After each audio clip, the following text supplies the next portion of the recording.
أعوذ بالله من الشيطان الرجيم بسم الله الرحمن الرحيم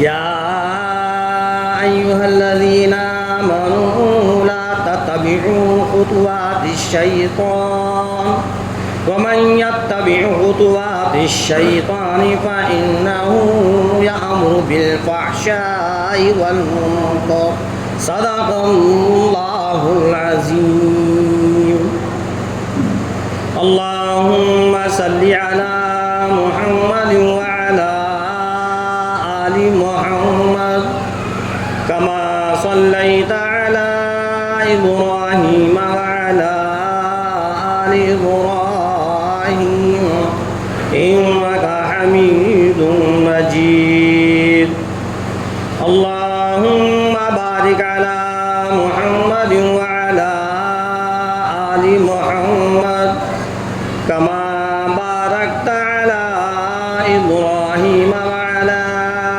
آل إبراهيم إنك حميد مجيد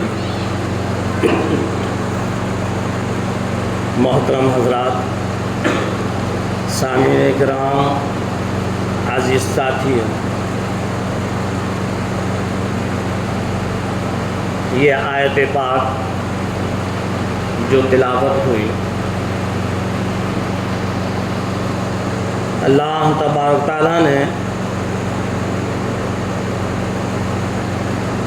اس آیت کے اندر ایمان والوں کو، مسلمانوں کو، مومنوں کو بتلایا۔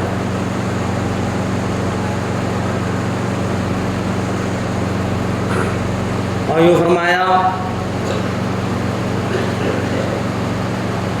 لا تتبعوا خطوات الشیطان،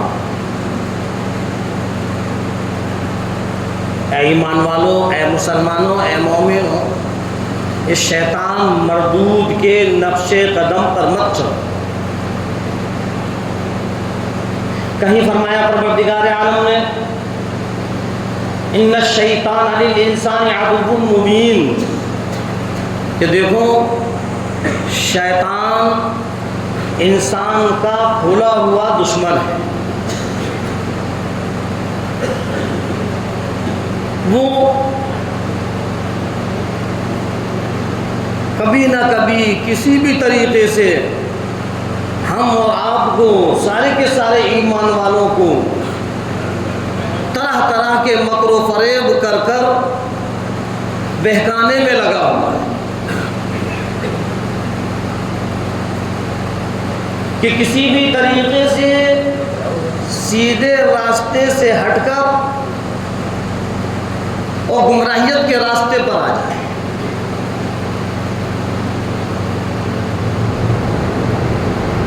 اللہ تبارک تعالیٰ نے سارے کے سارے مسلمانوں کو، سارے کے سارے ایمان والوں کو، اور ایمان والے نہیں بلکہ ساری کی ساری انسانیت کو فرمایا ان الشیطان للانسان عدو مبین، اے لوگوں، انسانوں، اے میرے بندو، یہ شیطان مردود ہے، انسانیت کا دشمن ہے۔ یہ نہیں چاہتا کہ کوئی بھی انسان ہدایت کے راستے پر چلے، یہ نہیں چاہتا کہ کوئی بھی انسان جنت کے راستے پر چلے، یہ نہیں چاہتا کہ انسان ایسے اعمال کرے جس سے کہ اس کو جنت کے اندر ٹھکانہ مل جائے۔ وہ تو ہر وقت اسی ادھیڑ بن میں لگا رہتا ہے، اسی فکر میں لگا رہتا ہے کہ کسی بھی طریقے سے انسان اللہ کا نافرمان ہو جائے، اللہ کے نبی کا نافرمان ہو جائے، ہدایت سے ہٹ جائے، گمراہیت پر آ جائے، جہنم میں جانے والا بن جائے۔ اللہ تبارک تعالیٰ نے جب آدم علیہ السلام کو، جو ساری کی ساری انسانیت کے باپ ہیں،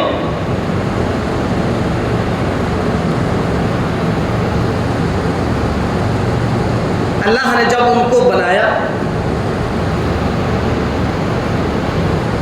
اور ان فرشتوں سے کہا کہ اے فرشتوں، اے ملائکہ، اسجدوا لآدم، آدم علیہ السلام کے لیے سجدہ کرو.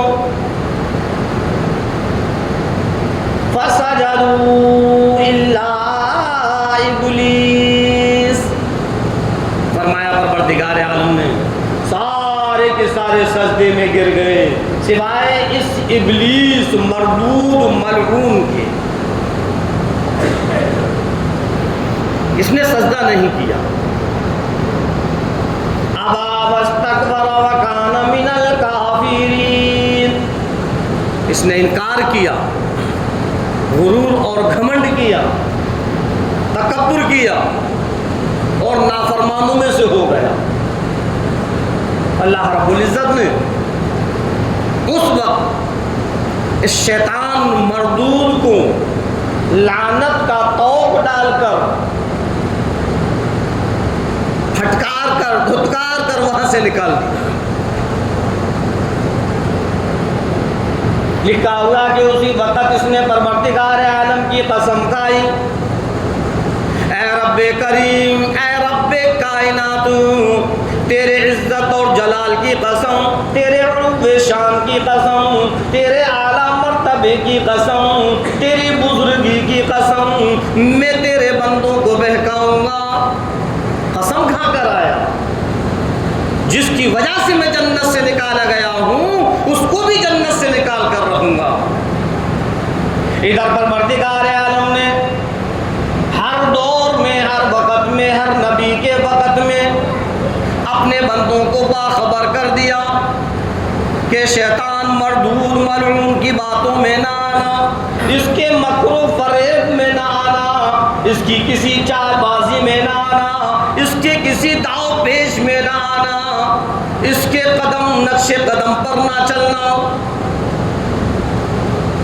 سب سے آخر میں اللہ کے رسول سرکار دو عالم صلی اللہ علیہ وسلم کو جب پروردگار عالم نے دنیا کے اندر مبعوث فرمایا اور قرآن کریم جب آپ پر نازل ہوا تو پروردگار عالم نے قرآن کریم کے اندر بھی سارے کے سارے ایمان والوں کو اسی بات سے آگاہ کر دیا، لا تتبعوا خطوات الشیطان، یا ایھا الذین آمنوا لا تتبعوا خطوات الشیطان. اے ایمان والوں، اے مسلمانوں، اے مومنوں، یاد رکھنا اس شیطان مردود کے نقش قدم پر مت چلنا. یہ شیطان ہے، مردود ہے، ملعون ہے، پروردگار عالم کی پھٹکار ہے، اس پر دھتکار ہے.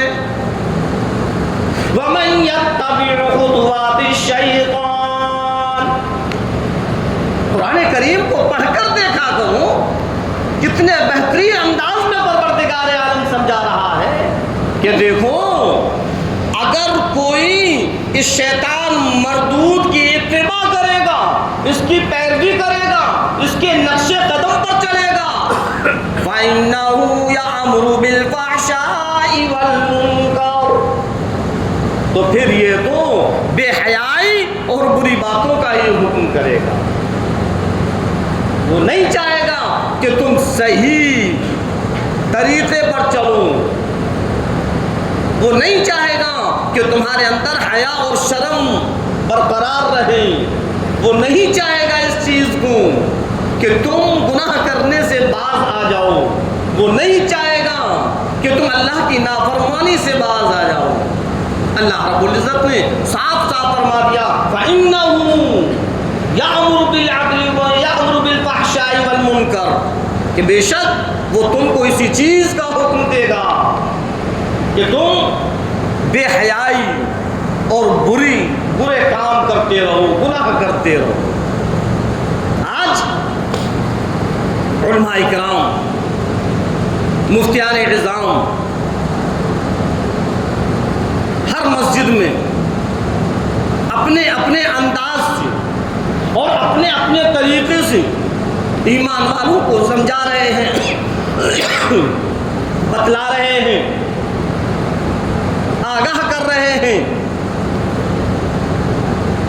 قرآن کریم کی آیتوں کو پڑھ پڑھ کر سنا رہے ہیں کہ دیکھو اللہ کا فرمان یہ ہے، حدیث پاک کو پڑھ پڑھ کر سنا رہے ہیں کہ دیکھو نبی کا فرمان یہ ہے، ایسا کروں، ایسا کروں، ایسا کروں، اس میں اللہ خوش ہوگا، اللہ کے نبی خوش ہوں گے۔ اور یاد رکھنا اگر تم نے ایسا غلط کام کیا تو اللہ بھی ناراض ہیں اور اللہ کا نبی بھی ناراض ہے۔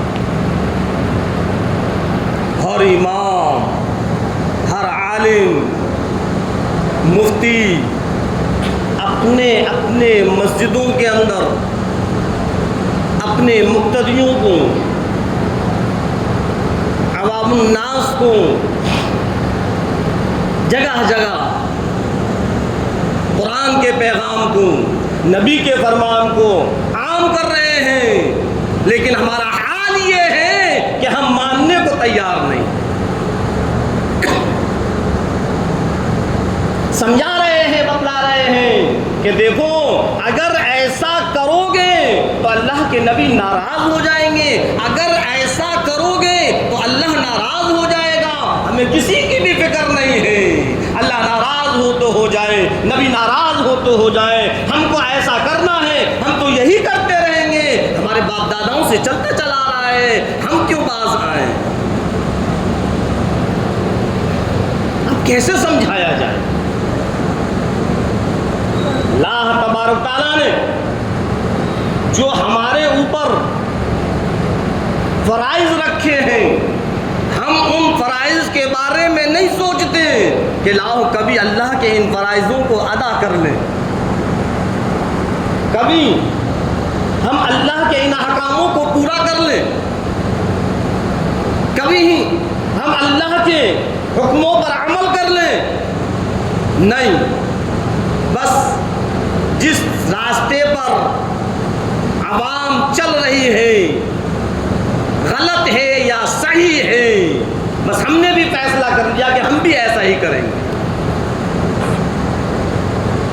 ہوش میں آؤ اے مسلمانوں، ہوش میں آ جاؤ، اور یہ غفلت والی زندگی جو ہم گزار رہے ہیں، اس غفلت سے بیدار ہو جاؤ۔ ہم اور آپ اپنی آنکھوں سے دیکھ رہے ہیں کہ ماحول کس قدر بگڑ چکا ہے، چپے چپے پہ دشمنان اسلام اس ایمان کو اور اس اسلام کو ختم کرنے کی سازشیں کر رہے ہیں۔ طرح طرح کے واقعات ہم اور آپ کے سامنے آ رہے ہیں، کبھی کوئی نبی کی شان میں گستاخی کر دیتا ہے تو کبھی کوئی نبی کی شان میں گستاخی کر دیتا ہے، کبھی کوئی قرآن کریم کے شان میں گستاخی کر دیتا ہے، لیکن ہم ہیں کہ بس ہم اپنے کام میں لگے ہوئے ہیں، ہم اپنی دنیا میں لگے ہوئے ہیں، ہم اپنے دنیا کے فکروں میں لگے ہوئے ہیں۔ ایمان جائے تو چلا جائے، ہمیں کوئی فکر نہیں ہے۔ ہاں، ہمارا حال یہی ہو چکا ہے، ایمان ہمارا اتنا کمزور ہو گیا ہے، ہم اتنے کنزرو ہو گئے ہیں کہ بس اس کان سے سنا اور اس سے نکال کر پھینک دیا۔ سوشل میڈیا پر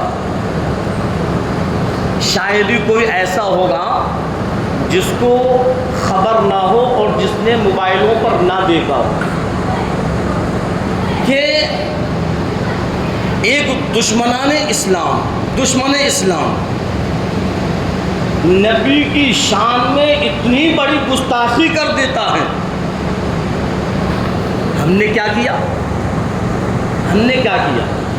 ہم تو بس اسی طریقے سے لگے ہوئے ہیں، اور زیادہ جب جذبات میں آ جاتے ہیں، جوش میں آ جاتے ہیں، تو بس ختم کر دو اس کو، ہم مر جائیں گے یا اس کو مار دیں گے۔ جذبات میں آنے سے کام نہیں چلتا، غور کرنا بات کو۔ ہر ایک کو نبی سے محبت ہے اور ہونی چاہیے، کی شان میں گستاخی کر کے نکل جائیں تو ہم اس کو ہرگز گوارا نہ کریں، لیکن ماحول کو دیکھ کر فیصلے کرنے چاہیے اور لینے چاہیے۔ کوئی بھی ہماری زبان سے یا ہمارے ہاتھ پاؤں سے کوئی بھی ایسا کام نہ ہو جس سے کہ پھر ہم اور آپ پریشانی کے اندر مبتلا ہو جائیں۔ غور کرنا میں کیا کہنا چاہ رہا ہوں، ہر جگہ جذبات نہیں چلتے، جہاں جذبات کا وقت آتا ہے وہاں جذبات سے کام لیا جاتا ہے، اور جہاں ہوش اور عقل مندی کا وقت آتا ہے وہاں ہوش اور عقل مندی سے کام لیا جاتا ہے۔ اللہ کے رسول امام الانبیاء محبوب کبریا مدنی کریم صلی اللہ علیہ وسلم ابھی دنیا کے اندر تشریف نہیں لائے۔ میں اس وقت کا واقعہ بتلا رہا ہوں جب کہ سرکار دو عالم صلی اللہ علیہ وسلم دنیا کے اندر تشریف نہیں لائے۔ حضرت عبد المطلب جو آپ کے دادا جان ہیں، خانہ کعبہ کے متولی ہیں۔ غور کرنا، ابرہہ بادشاہ نے چڑھائی کر دی، نعوذ باللہ خانہ کعبہ کو ڈھانے کے لیے آ گیا۔ چاروں طرف افراتفری مچ گئی، لوگ ادھر ادھر بھاگنے لگے۔ عبد المطلب بھی اس کے پاس گئے، لاؤ میرے اونٹ جو تم نے پکڑے ہیں، میرے اونٹوں پر جو قبضہ کیا ہے، میرے اونٹ مجھ کو واپس کر دو۔ وہ بادشاہ کہنے لگا، اے عبد المطلب، میں تو تم کو بڑا دلیر سمجھا کرتا تھا، میں تو تم کو بڑا بہادر سمجھا کرتا تھا، ارے تم میرے پاس آ رہے تھے، میں تو یہ سمجھ رہا تھا کہ تم خانہ کعبہ کی بات کرنے کے لیے آؤ گے، تم اللہ کے گھر کی بات کرنے کے لیے آؤ گے، ارے میں تو یہ سمجھ رہا تھا کہ میرے سامنے تم عاجزی انکساری کرو گے، میرے سامنے گڑ گڑاؤ گے، لیکن تم نے سوال کیا تو اپنے اونٹوں کا سوال کیا۔ میں نے ابھی بتلایا نہیں تھا کہ موقع اور محل دیکھا جاتا ہے، حالات کو دیکھا جاتا ہے۔ عبد المطلب متولی ہیں خانہ کعبہ کے، لیکن وہ سمجھ رہے تھے کہ ماحول ایسا ہے، ہمارے پاس اتنی طاقت نہیں کہ ہم ان سے لڑ سکیں۔ کہنے لگے کہ میرے اونٹ میرے حوالے کرو، اور یہ گھر جس کا ہے وہ خود اس کی حفاظت کرے گا۔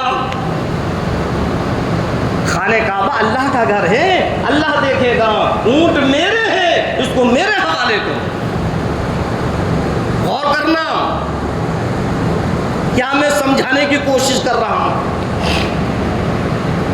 گھر پر تشریف لائے، بی بی آمنہ سے کہنے لگے، او میری بیٹی آمنہ، او میری بہو، چلو ابرہہ نے خانہ کعبہ پر چڑھائی کرنے کا ارادہ کر لیا، لاؤ اللہ کے سامنے چلے، بیت اللہ شریف کے اندر تشریف لے آئے۔ خانہ کعبہ کے غلاف کو پکڑ کر رو رو کر پروردگار عالم سے دعائیں کرنے لگے، اللہ کے سامنے فریادیں کرنے لگے، الہی اے پروردگار عالم، میری کوئی طاقت نہیں، میرے پاس کوئی ایسا وسیلہ نہیں، میرے پاس کوئی ایسی فوج نہیں جو میں ان کا مقابلہ کر سکوں۔ اے رب کریم، کیسے ہم گوارا کریں کہ یہ بیت اللہ کو ڈھانے کا ارادہ کر آیا، یہ بیت اللہ کی طرف اپنے ناپاک قدم بڑھائے اور ہم دیکھتے رہیں۔ اے رب کریم، تو دیکھ اور تو خود فیصلہ کر۔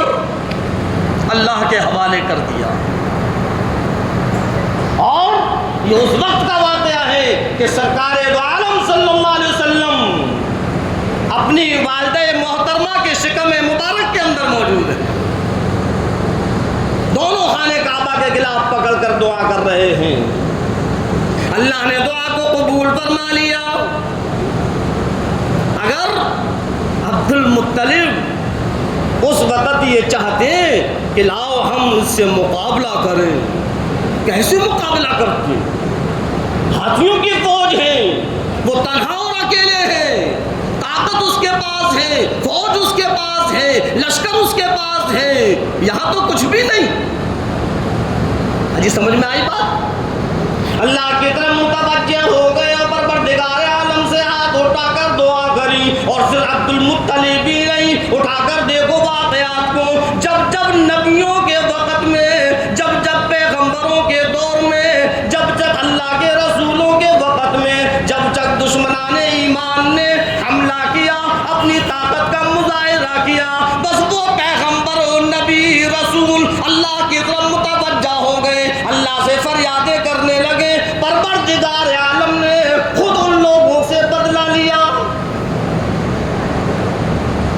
حضرت نوح علیہ السلام، حضرت نوح علیہ السلام، سنایا ہم اور آپ نے واقعہ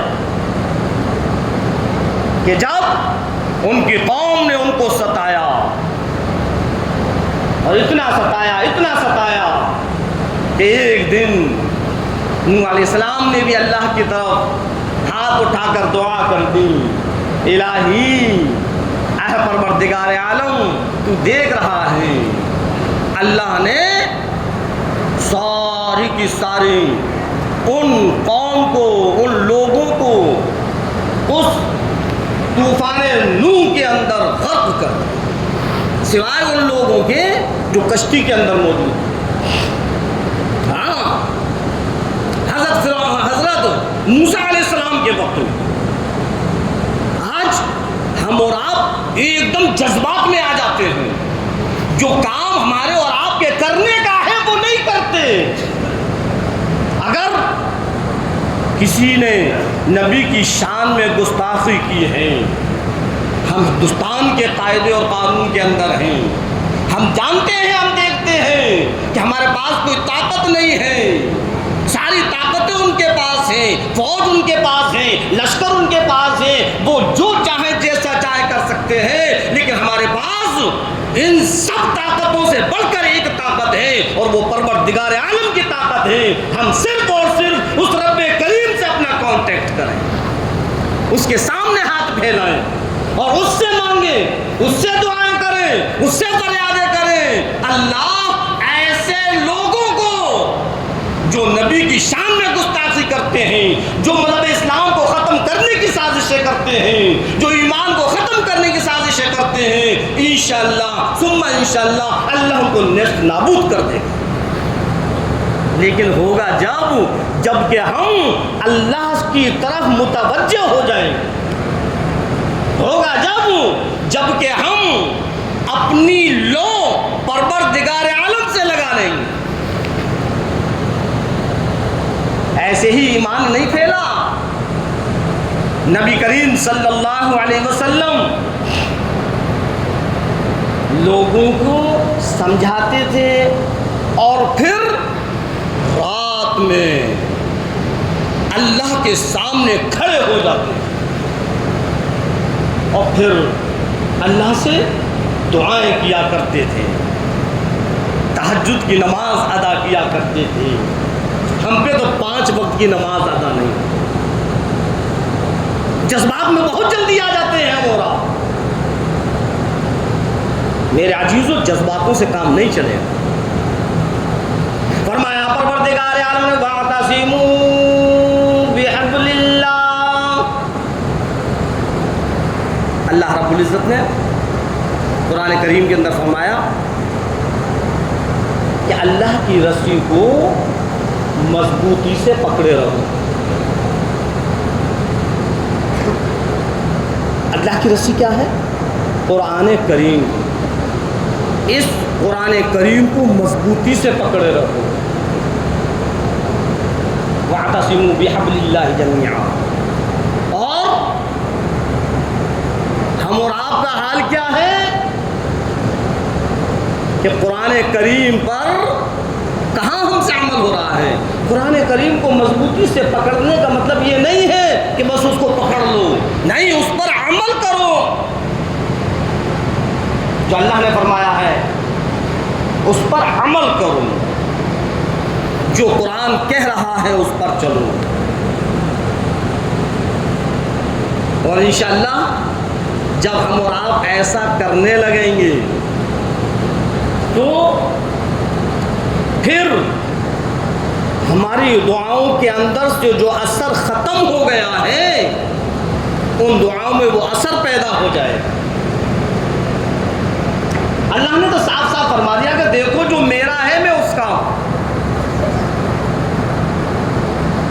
جو میرا ہے میں اس کا ہوں. جو اللہ کے لیے ہو جاتا ہے اللہ اس کا ہو جاتا ہے. من کان للہ کان اللہ لہ. جو اللہ کے لیے ہوگا اللہ اس کا ہوگا. اور ادھر پروردگار عالم کیا فرما رہا ہے کہ اللہ کی رسی کو مضبوطی کے ساتھ پکڑے رہو. واعتصموا بحبل اللہ جمیعا. اور ہم اور آپ ہیں کہ بس سارے کے سارے کام کرنے کی ہمارے پاس فرصت ہے, لیکن ہاں بیانات سنتے تو ہیں اور پھر باہر تعریفیں بھی کرتے ہیں. اور جی فلاں حضرت نے بہت اچھا بیان کیا. وہ اسماعیلیہ میں جو مولانا ہے بیان بہت اچھا کرتے ہیں, بہت اچھے انداز میں بیان کرتے ہیں, لیکن تعریف کرنے سے کام نہیں چلے گا. جو بتلایا ہے اس پر عمل ہوا یا نہیں اس سے کام چلے گا. ہم آئے, ہم نے سنا اور باہر جا کر تعریفیں کرنے لگے, بھائی ماشاء اللہ آواز بہت اچھی ہے, بیان بہت اچھا ہے, انداز بہت اچھا ہے, بہت اچھا بیان کرتے ہیں. لیکن کبھی ہم اپنے گریبانوں میں جھانک کر یہ دیکھیں کہ جو بات مولانا نے بتلائی ایک بات پر بھی ہم نے عمل کیا یا نہیں. جناب کام عمل سے چلتا ہے, صرف سننے سے نہیں چلتا. تعریف سے کام نہیں چلے گا, سننے سے کام نہیں چلے گا. جو سنا ہے اس پر عمل کرو, اللہ بھی راضی ہوگا, اللہ کے نبی بھی راضی.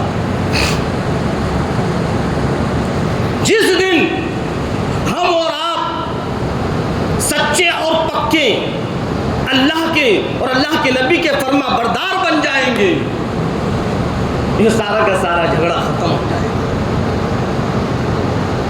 غیروں کے طریقے ہماری زندگی کے اندر موجود ہیں,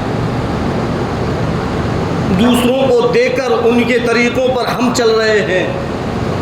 اذان ہو رہی ہے اس کو سنی انسنی کر رہے ہیں, نماز کا وقت ہو رہا ہے ہمیں کوئی فکر نہیں ہے. ایسے اللہ راضی ہوگا؟ اللہ ایسے ہماری دعاؤں کو سنے گا؟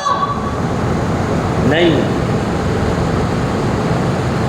ساری کی ساری چیزوں کا مالک کون؟ اجی بولو, ساری کی ساری چیزوں کا مالک کون؟ پروردگار عالم اللہ رب العزت. وہ جب چاہے سلطنتوں کو پلٹ دے, وہ جب چاہے سلطنت پر جس کو چاہے حاکم بنا دے, وہ جب چاہے جس کو چاہے اس سلطنت کے تخت سے اتار کر نیچے رکھ دے. کسی اور کے ہاتھ میں نہیں ہے, یہ سب پروردگار عالم کے ہاتھ میں ہے. یہ تو اسباب ہیں جو ہم اور آپ اختیار کرتے ہیں کہ ایسا کر لو, ایسا کر لو, ایسا کر لو. نہیں, سب کو چھوڑو, ایک اللہ کو راضی کرو, اللہ کے سامنے آ جاؤ, اللہ جو کہہ رہا ہے بس اس کو مان لو, انشاءاللہ سارا کا سارا مسئلہ حل ہو جائے گا. چاروں طرف افراتفری ہے. ابھی علماء کرام نے سوریہ ہوٹل کے اندر جو اسٹیشن پر ہے ایک میٹنگ کی, اور اس میں مختلف مذاہب کے لوگ تھے. وہی اس نے اتنی بڑی گستاخی کی ہے نبی کی شان میں, یہ کسی کو حق نہیں بنتا کہ کسی کے مذہب میں دخل اندازی کرے یا کسی کے مذہب کو برا کہے. اور اس میں سب مذہب کے لوگ تھے. پھر ایک غیابت تیار ہوا کہ یہ سرکار کے ہاتھ میں دیا جائے. یہ ہے عقل مندی کا کام. یہ نہیں ہے کہ بس جوش میں آ جائیں اور جذبات میں آ جائیں کہ مر جائیں گے یا مار دیں گے. اللہ نے یہ عقل دی ہے, عقل سے کام. ایمان ایمان ہے, محبت نبی سے ہے, لیکن عقل بھی ہے. بتلایا تھا میں نے کہ عبد المطلب کیا کہہ رہے ہیں, وہی اللہ کا گھر ہے, اللہ دیکھے گا, جو میرا کام ہے, جو میرے اونٹ ہیں وہ مجھے دے دو. اور پھر ایسے بس یہ کہہ کر خالی نہیں ہو گئے, اللہ کے سامنے رونے لگے, گڑ گڑانے لگے, فریاد کرنے لگے, منتیں کرنے لگے, دعائیں کرنے لگے, اے پروردگار عالم, اے رب کریم, اے مولا کریم, کہاں ہماری طاقت ہے کہ ہم اس ابرہہ بادشاہ کا مقابلہ کریں. آج ہم اور آپ کا بھی یہی حال ہے. کہاں ہے ہمارے اندر اتنی طاقت کہ آج ہم اس جو سرکار چل رہی ہے اس کا مقابلہ کریں؟ کہاں کر سکتے ہیں؟ کیا ہے ہمارے پاس؟ ہوش سے کام لو, ماحول کو دیکھو, ایک دم جذبات میں نہ آؤ. آ جاؤ سارے کے سارے ایمان والوں مسلمانوں, اللہ کے سامنے جھک جاؤ, پروردگار عالم سے فریاد کروں, اللہ رب العزت کے سامنے اپنی دل کی بات کہو, الہی اے پروردگار عالم, اے رب کریم, اس ملعون نے, اس مردود نے, اس ملعون اور مردود نے جو ایمان کا دشمن بنا ہوا ہے, جو اسلام کا دشمن بنا ہوا ہے, نبی کی شان میں گستاخی کر کر یہ ابھی تک زمین پر موجود کیوں ہے؟ اے رب کریم, تو اس کے ساتھ فیصلہ کر. اللہ سے ہم نے دعائیں کی, اللہ سے دعائیں کریں. جب ابو لہب کے لڑکے نے سرکار دو عالم صلی اللہ علیہ وسلم کی شان میں گستاخی کی, تو اس کا سرکار دو عالم صلی اللہ علیہ وسلم نے جا کر اس سے مقابلہ نہیں کیا. بات سمجھنا, اللہ کی طرف متوجہ ہو گئے ہو, پروردگار عالم سے سرکار دو عالم صلی اللہ علیہ وسلم دعائیں کر رہے ہیں, رب کریم, مجھ کو بڑی تکلیف پہنچی, اس مردود نے ایسے کلمات اپنی زبان سے کہے, اے رب کریم, اس پر کوئی اپنا کتا مسلط فرما. بتلایا تھا میرے بات ہے, اللہ سے متوجہ ہوئی. اور پروردگار عالم سے جب اللہ کے رسول سرکار دو عالم صلی اللہ علیہ وسلم متوجہ ہوں گے, اللہ رب العزت نے دعا کو قبول فرمایا, جنگل کے شیر کو حکم دیا, چیڑ پھاڑ کر رکھ دیا اس مردود ملعون کو جس نے نبی کی شان میں گستاخی کی تھی. ساری کی ساری انسانیت کو, سارے کے سارے مسلمانوں کو سرکار دو عالم صلی اللہ علیہ وسلم سکھلا گئے, بتلا گئے کہ جب بھی کبھی ایسا موقع آ جائے, کسی کی طرف نہ دیکھنا, اللہ کی طرف متوجہ ہو جانا, اللہ کے سامنے رونا, گر گرانا, اس رب کریم سے دعائیں کرنا. ارے رب تو وہ بڑی طاقت ہے, رب تو وہ بڑی طاقت ہے کہ وہ جب چاہے ختم کر سکتا ہے. افسوس آج اللہ سے, اللہ کے سامنے جھکنے کا ہمارے پاس وقت نہیں ہے, اللہ کو راضی کرنے کا ہمارے پاس وقت نہیں ہے, اللہ کے فرائضوں کو ادا کرنے کا ہمارے پاس وقت نہیں ہے. بس یوں ہی آ جائیں گے جذبات میں, اور یہ علماء خاموش بیٹھے ہوئے ہیں, اعلان نہیں کر رہے. ارے اس کے سر کو تن سے جدا کر دیا جائے, بس ایک اشارے کی دیر ہے, بس اعلان کر دوں. سارے کام ایسے نہیں ہوتے, جذبات میں نہیں ہوتے, ہوش اور عقل مندی سے ہوتے ہیں.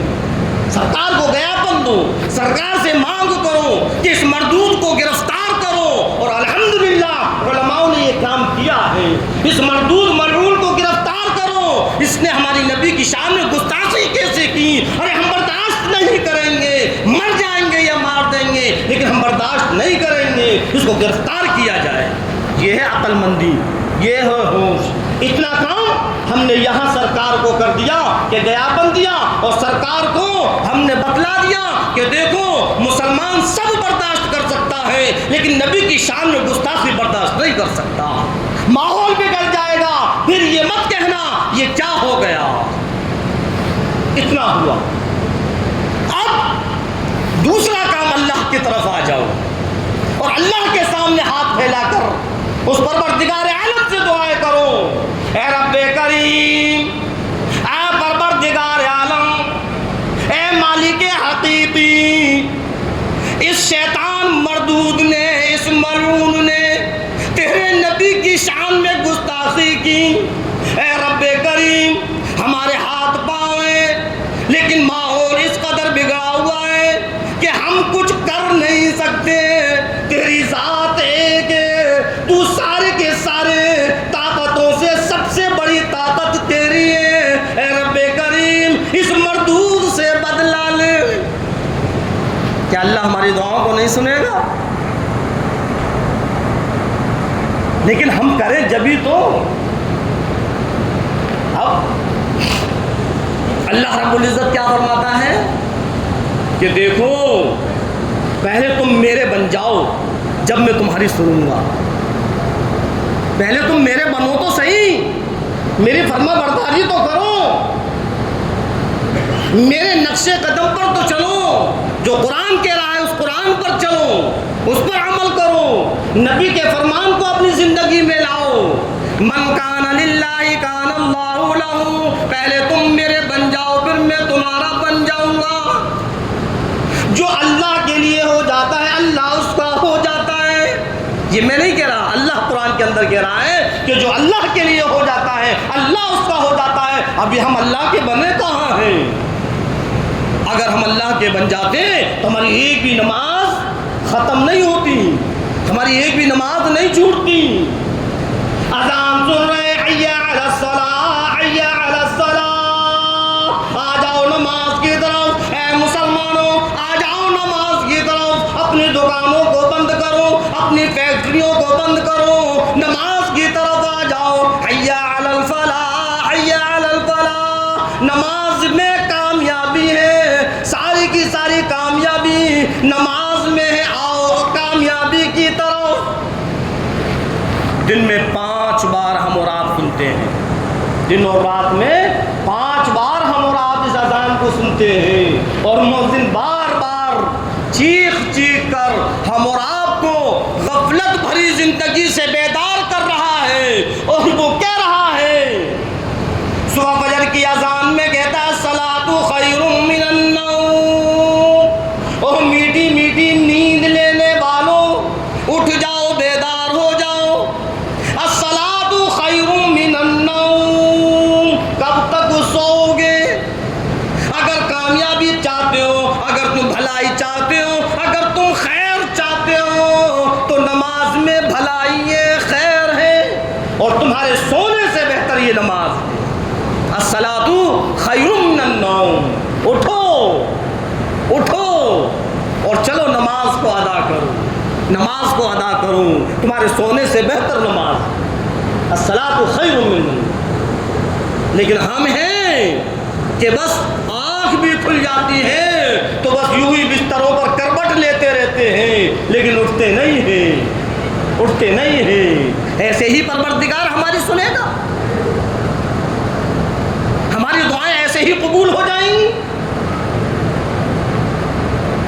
ایمان کا تقاضا تو یہ کہتا ہے کہ جیسے ہی کان کے اندر آواز پہنچی الصلاۃ خیر من النوم، ہم بیدار ہو جائیں، بستروں کو چھوڑ دیں، اپنے کمرے کو چھوڑ دیں، استنجے سے فارغ ہوں، وضو سے فارغ ہوں۔ اور ایک چیز اور بتلاؤں، ساری کی ساری نمازوں میں 15 یا 20 منٹ کا وقفہ ہوتا ہے۔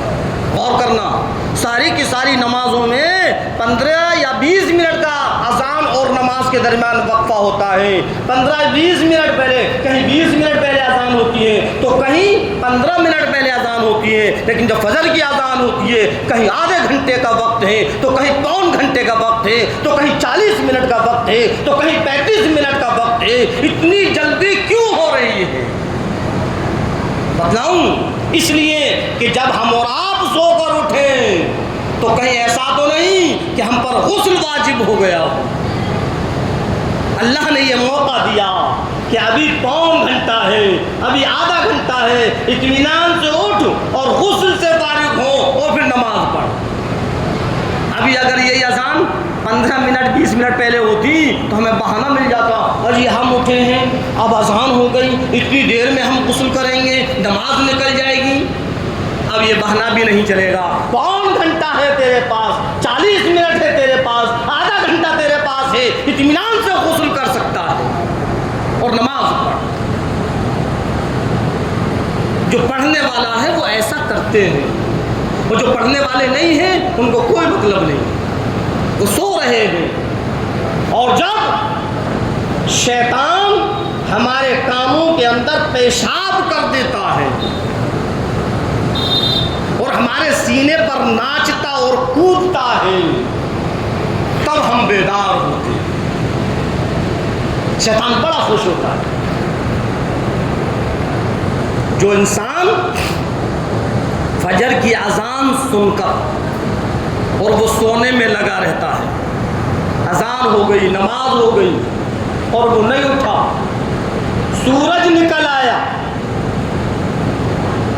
حدیث پاک کو اٹھا کر دیکھو, امام الانبیاء محبوب کبریا مدنی کریم صلی اللہ علیہ وسلم کا فرمان ہے, یہ میری تیری بات نہیں, کسی اور کی بات نہیں, میرے نبی تیرے نبی, ساری کی ساری کائنات کے نبی, امام الانبیاء محبوب کبریا سرور کونین صلی اللہ علیہ وسلم کا فرمان ہے کہ جو انسان سونے میں لگا رہتا ہے یہاں تک کہ سورج نکل آتا ہے, شیطان کان کے اندر پیشاب کرتا ہے اور اس کے سینے پر کودتا ہے, ناچتا ہے, خوشیاں مناتا ہے, میں اپنے مقصد میں کامیاب ہو گیا.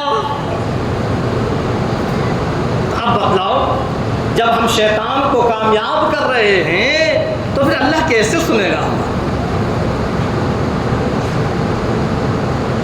اللہ کے رسول امام الانبیاء محبوب کبریا سرور کونین صلی اللہ علیہ وسلم نے یوں بھی فرمایا, جو صبح فجر کی نماز پڑھ کر اپنے کاروبار کی طرف نکلتا ہے اس کے ہاتھ میں ایمان کا جھنڈا ہوتا ہے, اسلام کا جھنڈا ہوتا ہے. جو بغیر نماز بڑے کاروبار کی طرف نکلتا ہے اس کے ہاتھ میں شیطان کا جھنڈا ہوتا ہے. اب بتلا, ہم شیطان کی مان رہے ہیں یا اللہ کی مان رہے ہیں؟ صبح سے ہم نے شیطان کا جھنڈا ہاتھ میں پکڑ لیا, اب تو دن بھر شیطانی کام ہم سے ہوں گے, گناہ ہوں گے, اللہ کی نافرمانیاں ہوں گی. ادھر فرمایا پروردگار عالم نے لا تتبعوا خطوات الشیطان, اے لوگوں اگر کامیاب ہونا چاہتے ہو اس شیطان کے نقش قدم پر مت چلنا. ہمارا کام یہ اللہ سے مانگیں, اللہ سے کہیں, کوئی بھی پریشانی, کوئی بھی مصیبت, کوئی بھی تکلیف, کچھ بھی ہو اللہ سے کہیں. جب عبد المطلب نے اللہ سے کہا, اللہ نے ابابیل کو حکم دے دیا, ابابیل آ جاؤ, اب تمہارا نمبر ہے الہی, کیا کروں, اس ابرہہ بادشاہ کی فوج کو نیست نابود کر دو. الہی پروردگار کیسے, یہ تو اتنے لمبے لمبے چوڑے چوڑے ہاتھی ہیں, میں تو ایک چھوٹا سا پرندہ ہوں, اے پروردگار کیسے. اللہ نے فرمایا اے ابابیل فکر نہ کر, 3 کنکریاں لے کر آ, ایک چونچ میں 2 پنجوں میں, اوپر سے کنکریوں کو پھینک, اس کنکریوں کے اندر طاقت میں رکھوں گا. اللہ نے ایسی طاقت رکھی, خدا کی قسم, جہاں وہ کنکری اوپر سے پڑتی تھی ہاتھی ڈھیر ہو جاتا. اور اللہ نے فرمایا ہم نے اس کو ایسا کر دیا کعصف معقول, جیسے کہ کھایا ہوا بھوسا ہوتا ہے, ہم نے اس کو ایسا کر دیا. اللہ سے مانگو, اللہ سے کہو, اللہ کو مت بھولو, کسی سے کچھ کہنے کی ضرورت نہیں ہے. اللہ سے کہو, انشاءاللہ سارے کے سارے فیصلے اللہ کرتا ہے, اللہ کرے گا. اللہ رب العزت ہم اور آپ کو کہنے اور سننے زیادہ عمل کرنے کی توفیق عطا فرمائے. وما علینا الا